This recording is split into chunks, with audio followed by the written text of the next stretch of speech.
All right then, guys. Right then. So this is our match reaction to Liverpool's, I'm going to say it, lucky victory to Wolves that are fighting relegation. As well, guys, just give you all a heads up. I'm going to start putting a schedule out every week on a Sunday for the following week that's coming out. So there'll be one coming up for what's coming next week.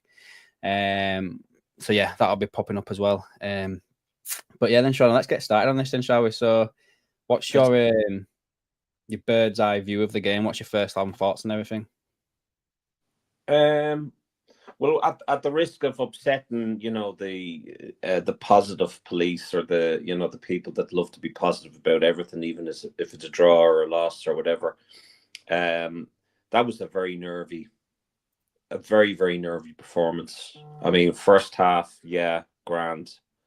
We scored 2 goals, fantastic. First goal was very kind of sloppy. We kind of stumbled into the box or into the net. Fine, brilliant. Good to see Salah getting, on the score sheet again, breaking records again. Second half, we hadn't a shot on target. Not a shot. Yeah. And that as well. When you say that there, Sean, there's a stat here on Optajaw. Let me find it again.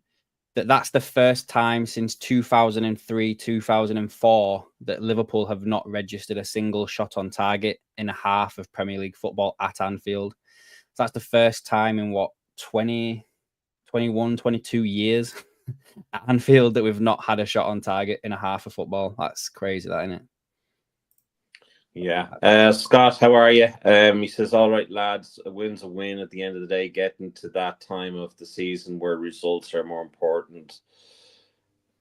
He's right in what he's saying. I agree with what Scott's saying. It's true and everything like that. But I was texting you through the game, Sean, and there's been this, I don't know, there's something that's just not right with the team right now, and you can just tell, and that is either teams have sussed us out, on how we play football now.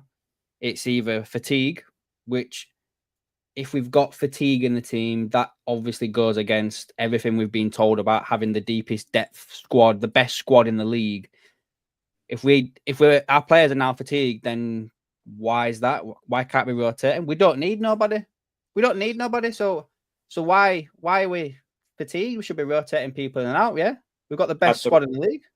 At the risk of being accused of being a negative Nelly and being a bit of a conspiracy theorist, it could be down to a variety of things, including the ongoing issue, and which I think is sure to cause unrest, and that is players' contracts. I keep saying it. We saw Trent. Trent had a really bad, like you said to me when we were texting. Trent had a horrific performance. I mean, his passing wasn't as crisp and as precise as it used to be. He just did not look to be at the races. He did a few back passes to Alisson that left Alisson, in a bit of a predicament. He just did not look. All right, Martin. All right, Gavin. It must be at the game. All right, there, Gavin, mate. I'll just say what I said to you, Sean, on text. I don't want to see Trent in the starting 11 going forward. I'm not saying I don't want him on the pitch. I don't want him to come on and give Bradley a rest, but for the past few games when he's played, he has been shocking, and that's it. I think today was slightly better than it was against United. Like United was probably the worst performance he's ever done or whatever like that. But I do think I won't risk it anymore. That pass you said there about against Alisson, when he did that, I was like, what the fuck? Like, there was so much power on it. Like, what's all that about? I mean, I don't know. Like, I really am adamant about this, guys. And if you don't agree with me, you don't agree with me. I would not be putting Trent in a starting 11 again until we know one way or another what's gone on with his contract, because his head is not right. Or maybe people are saying that's hard to say, but there's something not right with how he's playing football right now. It's absolutely evident with the way he's going. And on SofaScore, when we go through the ranking and stuff like that, I don't know if I'm judging a game wrong. Like, I don't know. Like, am I being biased against him because he's on his way out or whatever? But they've given Trent a 7 out of 10 for this game. and How? I don't get why. I don't get why. So yeah, absolutely fit. So Scott says here that Wolves deserve quite a bit of praise today. Thought they played well, and Cunha, what a quality player. Yeah, Cunha, I think I mentioned it in my match preview. I would keep an eye on him for Liverpool in the summer as a new number 9. With that release clause as well, he would be a hell of a lot cheaper than Alexander Isaac. And that bullshit about us going for Isaac or us in the driving seat for Isaac. Are you kidding me? Like, come on. Martin, what did he miss? Russell, a win is a win. We need to win ugly in some games. United did it all the time under Sir Alex. Yeah, they did. That's true. But you can still point stuff out where things need improving and everything like that. And for me, it's just a case of just Trent for me. Like, I don't know. Like, I think just going on what Russell said, I think the Liverpool YouTube community, it's almost like you're damned if you call a match how you see it, because you can be accused of being too negative or accused of picking fault with everything. I think if you're to be proper analysts of a game that you're watching, and we're all analysts, there's nothing special about me, although Adam knows more, AKM. Adam, we're all fans at the end of the day. We all have an opinion. If you go into a pub, you can have a difference of opinion to your mate. So, I'm not going to be afraid to say, okay, right, a win is a win. We won ugly, fine. But you also have to look at, is this the sort of form of a Premier League winning team, or someone that is up for winning the title contender, or is in the driving seat of it of winning the title? I don't think so. I think if we play like that against any other team, we'll get found out, and it won't be a 2-1 victory.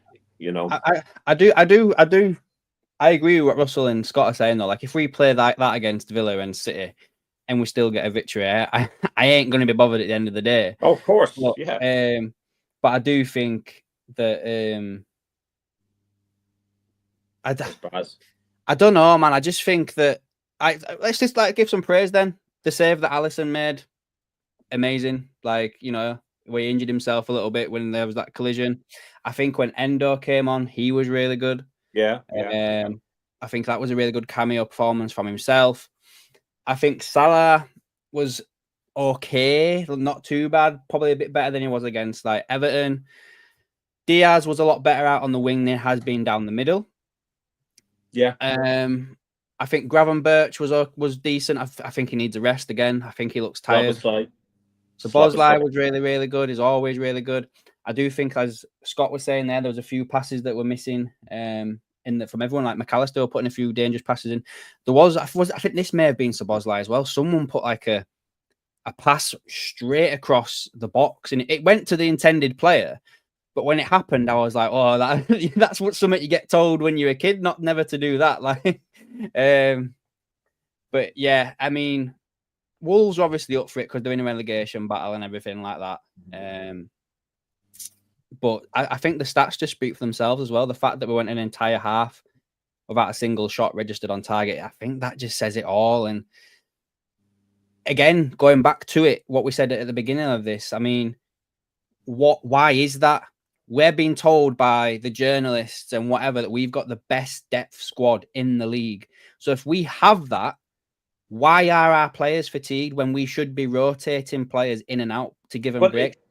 But you see, the thing is, we don't have the best depth. No, that's what I'm getting at. That's the point I'm getting at. Like, when people are saying we shouldn't have signed somebody in January. Sorry, it's stuff like this where, again, I'm not asking for Liverpool to go out there and spend 150 million every single transfer window. I am not.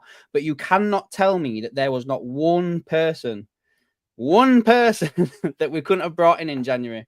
And Russell, Russell, no, we didn't think you were having a go at all, mate. We thought you made a fair assessment, and so I mean, there's no one giving out to anyone or slating anyone. But I mean, what I was trying to say there is that we have a smaller squad than Arsenal, and Arsenal fans are complaining about the depth in their squad. So the funny thing is, our journalists, those that cover Liverpool Football Club, will say the opposite. They say we have a fantastic squad. We do have a fantastic squad, but we don't have the depth that we need. We don't. If we're 1 or 2 injuries away from, complete and utter bedlam. Well, I mean, I think with what Russell's there saying about Arsenal, saying that Arsenal will be found out versus teams who finish Leicester missed so many chances and Arsenal got lucky. Yeah, I agree with that. I think as well we are kind of lucky that Arsenal don't have a striker right now. Like, yeah, we are so lucky with that. Look, we don't really have one. I mean, Jota's come back today. That's the first game he started in like what 4 months, 5 months. I don't know, maybe 4 months. Nunes is just Nunes. Like, I've given up, guys, on Nunes. Like, just to be perfectly honest with you, there was some of that happened in the half where the ball was thrown at him, and it went out for a goal kick. Like, he's got so much energy, so much more about him, and I love that about Nunes, the fact that he can throw himself about. But at the end of the day, he is a number 9, and he needs to put the ball in the back of the net. Baz says Gakpo was a real miss today. Jota is not match sharp enough. We looked very leggy second half. I think that's a fair assessment, Baz. But you had we had nobody else. Who else was you going to play apart from Jota? It'd have been Nunes. Yeah. Jadon Danns has gone out on loan. Yeah. So we had nobody else. No, yeah. Exactly here, Russell. Yeah, I was talking to Gavin, who's in the chat also, about Jimenez. He was available for 35 million. Don't know why we didn't go him and sell Nunes and Jammeh. Exactly 100% with that one, pal. He was the model that I thought Slot would use on Nunes, because before Slot got a hold of Jimenez, he was garbage as well. But then he turned him around and he started absolutely smacking it in. I think he did like 30, 40 goals, something like that in a season. So yeah, the fact has he gone to AC Milan? I think he went to AC Milan. But yeah, we should have been all over that, to be fair. I really do. He's an on the wave player. There actually is like a couple of, there's one definite Feyenoord player that I've got my eye on for the summer, but I'm leaving that for my transfer video that I'm doing. So yeah, that's going to be a beaut of a video. I can't wait for that, to be honest with you. Yeah, I'm going to try and schedule it and get it out this week. Coming up, I've got a few ideas what I'd do with the squad. But anyway, let's just get back to the game, Seano. I think we've gone a bit off tangent there, mate. I'll share some match stats that I've got here shared up. In fact, actually, I've got some stuff from Twitter I wanted to share with you all as well. So Liverpool have won 60 points in 25 Premier League matches under Slot. The only manager in the competition's history to win more points in his first 25 was Mourinho, who got 64 points. I'm guessing that was probably with Chelsea. Arne Slot spoken about João Kwanzaa, saying that he sees in training sessions that he's back to being the same João we saw in pre-season. He's now showing that he's back to his old level, and you can see how important he is. I think he had a pretty decent cameo performance as well. Well, it's more than a cameo, isn't it, really? Let's be fair. I think Kanate had a poor game. He made some silly challenges. And I'm going to say it, guys. Probably you won't agree with me. He probably should have been sent off first half. Probably should have been, for being fair. I think something that we're starting to see is that the officiating. I mean, they're starting to give out yellow cards like they're giving out candy to kids, and I mean, especially for the bench as well. We're starting to really see that. So I think the likes of Kanate have got to be very, very careful. Tony Steele says we give away far too many sloppy goals, and something needs to sort out that. Yeah, 100%. I think Cunha's goal was really good. Like, I think that showed that he's like a top 5 team striker. Really, really good, especially on his weaker foot as well. But yeah, we give away, like, it wasn't even just that. It was like giving the ball away like in ridiculous positions. The Penders back. Like, there was a period in the time, Sean, where I text you again and I said they've got 10 men, and they're absolutely like pinging us back. Dominating. Yeah, they dominate the ball.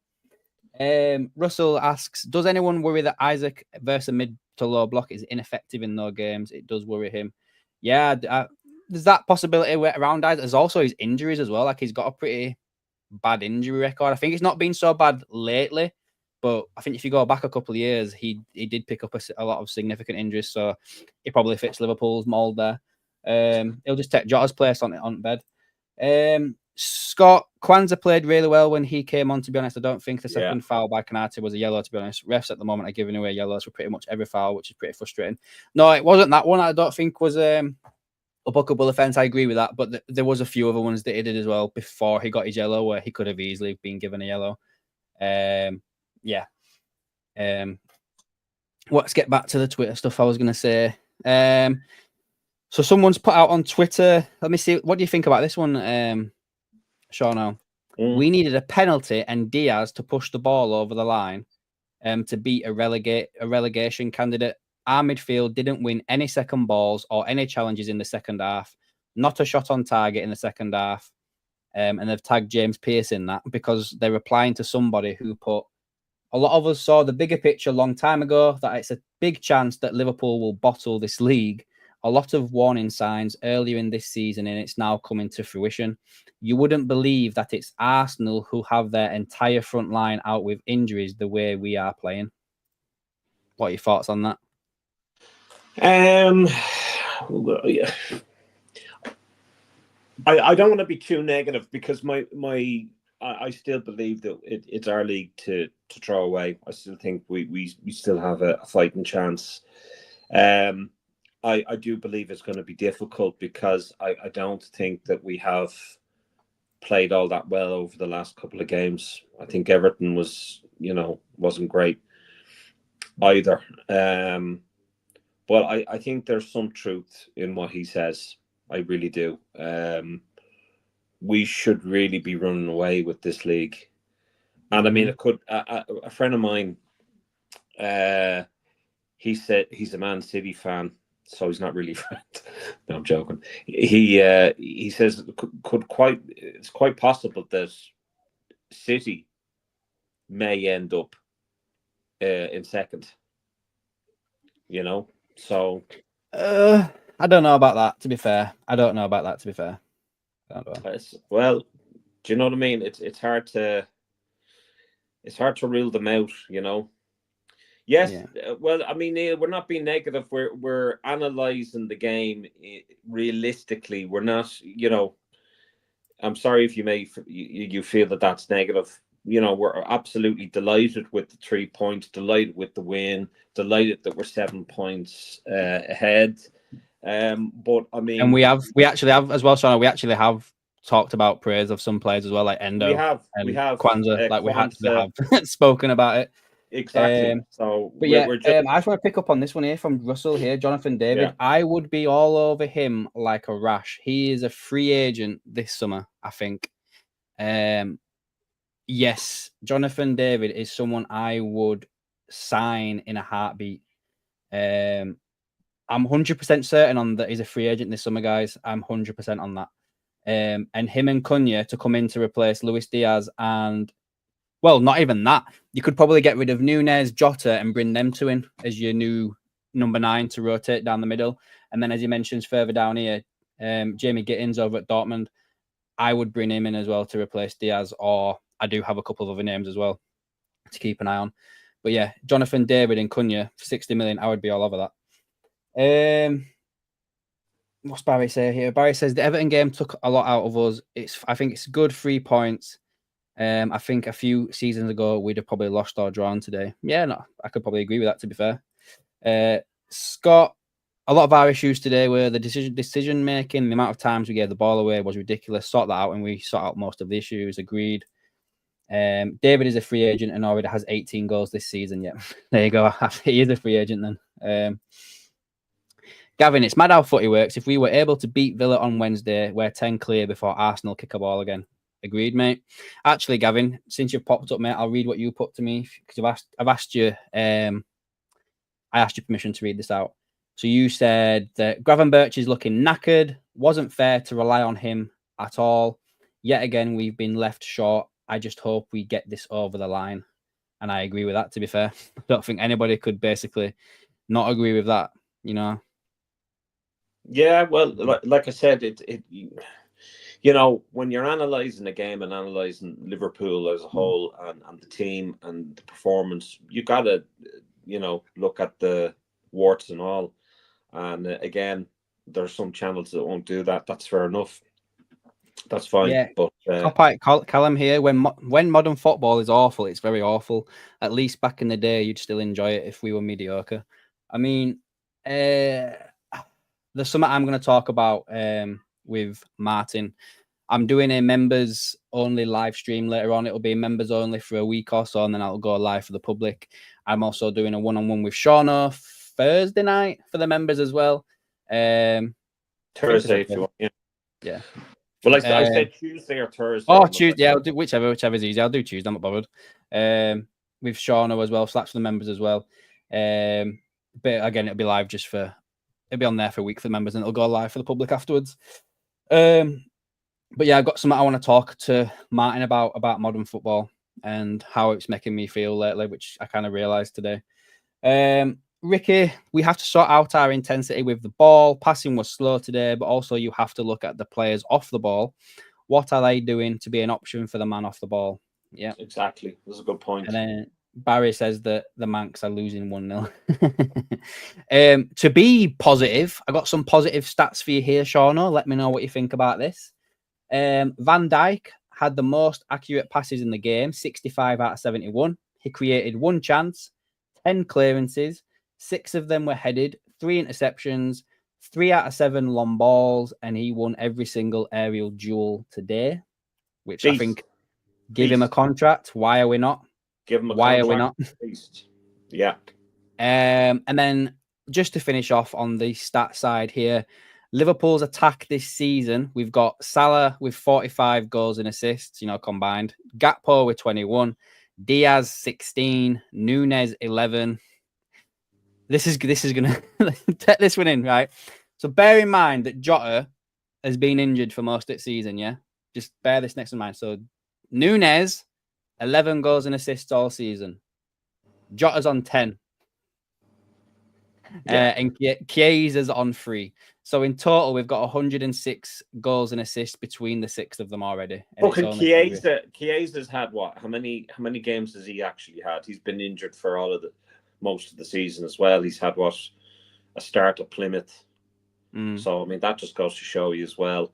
Yeah, I mean, look, it's all about results game, and we all want to see Nunes do well, but I think his days are gone. I think it's numbered. Match stats as well for you might be interested in this, Seano. I think this is the first time we've ever said this when we've done a match reaction. Wolves had most of the ball this match. They had 50, they had 50, just short of 51%, and Liverpool had 49%. Oh wow! I thought because Sky Sports, believe it or not, are saying 50-50. Yeah, it's basically Wolves have got 50.3 and Liverpool have got 49.7. So it's pretty much 50-50, but yeah. We had the better XG. They had more shots. They had more shots on target. Our goalkeeper obviously made more saves. We committed more fouls and we had more corners. And then I'll just quickly show you the player ratings on SofaScore and get your opinion on these. See what you think about this. Interesting. There you go. So there you go. So can you see that? I'll have to check now. Yeah, unlucky, absolutely. So we've got Alisson. I'll go through them and you tell me if you agree with it, yes or no. Alisson a 6.5. I think that's low. That's low. Yeah. I think especially that save he had when it was 2-1. I thought Robertson had a good game. I thought his delivery into the boxes were a lot better than what they're giving him. They gave Trent a 7, which I think's high. Yeah, no, I don't think Trent should have got that, personally speaking. Konate 6.7. Again, I think that's pretty high, only by a couple of points. Van Dijk 7.2, which I think is pretty much fair enough. Robbo, I guess I probably would swap them scores around. I'd probably give Trent a 6.5 and Robbo a 7. Gravenberch got a 6.9. Do you agree with that? Yeah, he had a quiet one today. He wasn't really. Yeah, I'd agree with that. Yeah. What else is there? We've got Maka at 7.4. You forgot to mention McAllister. Did you mention McAllister? Yeah, Maka 7.4. Oh, sorry. I think again, I'd swap him and Szoboszlai around. They only give Szoboszlai a 6.6. I mean, I thought Szoboszlai had a decent game. Yeah, he was very unlucky. I don't know if I'm starting to feel like I'm like misreading something here. I can't. No, maybe I'm off. Personally thinking, I mean, I thought that Szoboszlai had a good game.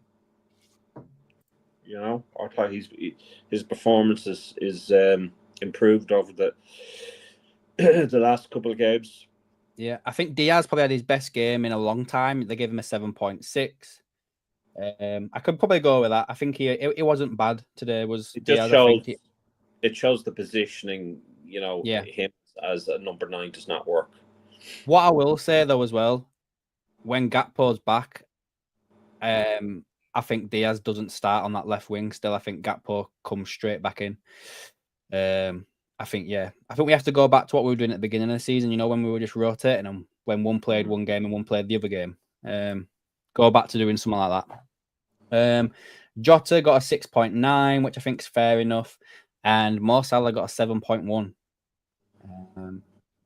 What do you think about Well, them? he was influential in Diaz's goal, although that wouldn't have been down as an assist. And then obviously, scored the penalty. And there's another stat here that I have for you. Wait until I see if I have it now here. I'm trying to impress you now with my stats here because you're always the stat man. He's the stat man. Where are we at now? So there's only a trio of players are ahead of Mohamed Salah when it comes to scoring Premier League penalties. So Alan Shearer 56, Frank Lampard 43, Harry Kane 33, and Mohamed Salah 32, and he's joined with Stevie G. So that's his 50th penalty for Liverpool, and he scored 42 of them. So the man is give the guy a goddamn contract. That's all I'm sure say. he's not. I'm sure he's not too far off being in like the top 4 as well for overall goals and stuff for the Premier League. I'm not too sure. No, he's not. So Gavin's got a thing here for us. Maybe a discussion for another stream. But has anybody got concerns that Alisson could go in the summer? We got Mamardashvili coming in. At the minute, his decision making is questionable. I have concerns about the summer. Full stop. I think the overhaul. Yeah, I think Alisson's probably on his way. I do. Wouldn't be surprised. The only way I'd say that we keep hold of Alisson is if Mamardashvili does another season out on loan. That's the only I can't see that. Happening. Unlucky 1-6 says disappointed in being unable to keep a clean sheet. Yeah, I mean, I personally would have loved us to have got a clean sheet. I think would have done the goal difference a bit good. But it's I don't know about you, Adam, but it's starting to kind of look like the end of last season that we're always conceding goals. That's what I'm worried about. Yeah. And then Scott says that he agrees with us both that he'd swap the scores for Trent and Robbo and Maka and Dom. Yeah, I don't know. Maybe I'm just misreading stuff a little bit by. And what did you say? It's not going to lie, boys. I'm just going to worry about the summer when it comes. I'm just trying to enjoy the rest of the season. Yeah, mate. Well, we can. Yeah. Hopefully, we can enjoy it. I mean, look, as we said, look, it doesn't have to be pretty. A win is a win. I'm much more. I'm a lot happier with this win than I am the draw with Everton. But I'm worried about some of the frailties in the team been capitalized by bigger sides, and that's no offense to Wolves. I thought they played very well in the second half, but that's because we allowed them play very well in the second half. Yeah. We have actually broke a record today. I don't know if you've seen this, Seano. That Liverpool have made it 17 home matches in a row in all competitions that they have scored twice or more. And the current streak has now surpassed the previous best in Liverpool history when the record, which was the record during 1893-94 campaign. That's something else. If that makes sense, what I just said. Yeah. So in the 1893-94 campaign, they must have scored 16 home games in a row where they scored 2 or more goals, and Liverpool have now just hit 17, so they've now broken that record that seems to have stood since fucking like pretty much back where it all started and everything like that. Do you know what I mean? So yeah, That's some good goal. Copite Callum, lads, if we don't get new owners next 6 years, we could be lower than Everton. They actually have ambitious owners and a new stadium. Well, I mean, how ambitious are the owners when like they've built a stadium that's still going to be smaller than Anfield? Yeah. And just before we go, mate, I'd say this as well. Anna Slaughter said that he's delighted with the mental resilience his side displayed in an important 2-1 win today. What's your thoughts on that, mate? Sorry, I'm hearing something in the background. I'm wondering what the hell. Sorry, what was the question again? Anna Slot basically said that he's delighted with the mental resilience, his side displayed in an important 2-1 victory over Wolves. Yeah, I agree with that. I agree with that. Before I came on, I watched his interview there, and I actually thought it was on the money. I thought he was very honest. You know, he went on about the penalty that was disallowed. He was honest about that. And one thing that I had a discussion with someone on our Facebook page, which everyone should be checking out, AKM LFC. We're only a couple of followers away from 3,000, considering last week we were 1.3K. So that's some good going. But the conversation is that if they deemed Jota to have dived, why, or if the player didn't make contact with Jota and he dived in the box, why didn't they give him a yellow card? It's just bad officiating. I think that's just one of them things. Anyway, it's bad officiating, and I don't know. So no. In fact, no. I take that back. Let me take that back. I think there was contact, but I don't think it was enough to suffice a penalty. I think is what they said. But if there's contact, then it should have been a penalty. But I don't think there was contact. I mean, if you listen to Carragher, I mean, oh my God, sometimes you'd have to Google him to realize that he actually did play for Liverpool, because the way he commentates, you swear to God, he was a mank. The way he goes on, honest to God. But no, there was, from what I could see, there was, from replaying it over and over again, I didn't see any contact. Yeah. Right then, mate. I think that was pretty much all I've got for us on this one. Gavin just says here that Slot also said today was the first time he said he's seen as fatigued. And Scott has said that Blue Nose Carragher. Yeah. Russell said he didn't think Salah was offside. He was level with the other. Do you know what's very interesting when you say that, Russell? Right? They didn't show us the lines, did they, on the TV? You know, like normally when a goal gets ruled out for offside, it always pulls it back and it shows you the decision. They made the decision like that. It never showed us like what actually happened. Like, so you got an interesting point there, mate. That penalty, that's a good point, Gav. That penalty that was given, I mean, Carragher was like, yeah, there was no contact there. There's no contact, very little contact. Don't think it's a penalty. Shouldn't be a penalty. I was like, Carragher, what the fuck? Right then, guys, I'm going to end it there. For those of you that are channel members, there will be another members on the stream popping up later on, with me and Martin doing a one-on-one talking about. Actually, I'll just go through the questions that I've sent in. Me and Martin will be talking about why he's fallen out of love with football and in love with rugby. A quick history on how he got involved with Fenway We Come Not to Pay, his favourite Liverpool player, and how does he think the contracts will end. And I'm also going to talk about something that's popped in my head that ties into something that Martin's going to talk about as well. So we'll be back live on here at 7 o'clock, guys, for that. Make sure you come on if you are members. If you're not a member, don't worry. The video will be live for you within a week's time. I am also going to put a schedule up as well, guys, so you can see what's coming to the channel this week. But other than that, that's it from me. That's it from Seano, I guess. That's it for me. Yeah, and we'll be back in Monday stream. Yeah, and we're back live tomorrow night as well, guys, at 7 o'clock UK time. So come along and pop along to that as well for us guys as well. And yeah, thanks for watching, guys, and we'll catch you later.